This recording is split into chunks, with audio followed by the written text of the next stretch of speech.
স্বপ্নে বিয়ে এবং নামাজ দেখলে কি হয়? হ্যাঁ, গুরুত্বপূর্ণ প্রশ্ন। দেখেন, স্বপ্নে নামাজ আর বিয়ে দেখলে কি হয়, রাসূল আকরাম সাল্লাল্লাহু আলাইহি ওয়াসাল্লামের হাদিস থেকে একজন সাহাবী হযরত আবু হুরায়রা রাদিয়াল্লাহু তাআলা আনহু তিনি বলছেন, স্বপ্ন হয় তিন ধরনের। প্রশ্নের জবাবটা একটু পরে দিচ্ছি। স্বপ্ন হয় তিন ধরনের। একটা হচ্ছে রুইয়া সালিহা, 2 নম্বর রুইয়া শায়াতিনী, 3 নম্বর রুইয়া নাফসানি। ভালো স্বপ্ন, আরেকটা হচ্ছে শয়তানি স্বপ্ন, আরেকটি হচ্ছে নিজের আন্তরিক স্বপ্ন, অর্থাৎ অন্তর থেকে, চিন্তা চেতনা থেকে, মস্তিষ্ক থেকে যে স্বপ্নগুলো হয়। তো সব স্বপ্ন বিশ্বাস করা যাবে না। খারাপ স্বপ্ন যদি দেখেন আপনি আল্লাহর কাছে পানাহ চাবেন। খারাপ স্বপ্ন যদি আপনি দেখেন আল্লাহর কাছে পানাহ চাবেন, আউযু বিল্লাহি মিনাশ শাইতানির রাজিম বলবেন, 3 বার বাম দিকে থুতু নিক্ষেপ করবেন এবং পার্শ্ব পরিবর্তন করবেন, পারলে ওযু করে নামাজ পড়ে নেবেন, তাহলে আল্লাহ তাআলা আপনাকে হেফাজত করবেন। এখন কথা হচ্ছে, স্বপ্নে বিয়ে দেখলে এবং নামাজ দেখলে এগুলো কি সত্য হয় কিনা? সাধারণত মাঝরাতের পর থেকে নিয়ে শুভ সাদিকের আগ পর্যন্ত যে স্বপ্নগুলো দেখা হয়, অনেক স্বপ্ন মানুষের কিন্তু সত্য হয়ে থাকে, তবে অধিকাংশ স্বপ্নই ব্যর্থ বা মিথ্যা হয়ে থাকে।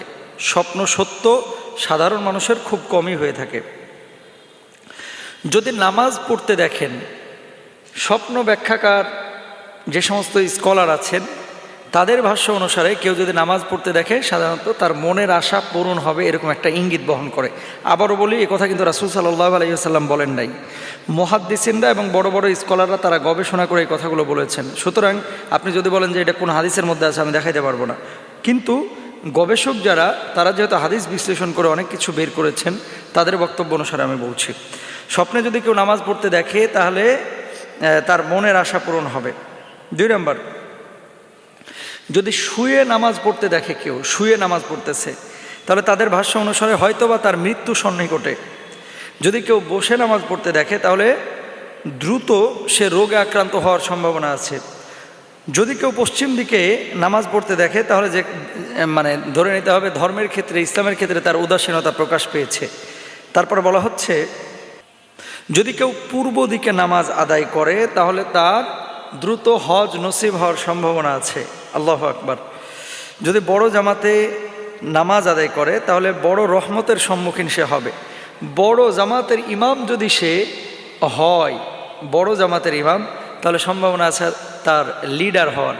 তো বড় রহমত মানে কি? মানে আল্লাহ সুবহানাহু ওয়া তাআলা তাকে হয়তো বা বড় কোনো নিয়ামত দিবেন। আর বড় জামাতে নামাজ আদায় করতে দেখলে যদি সে ইমাম হয় তাহলে বড় লিডার হওয়ার সম্ভাবনা আছে। এগুলো হচ্ছে কিসের কথা? মানে যারা স্বপ্নের ব্যাখ্যাকার তাদের কথা।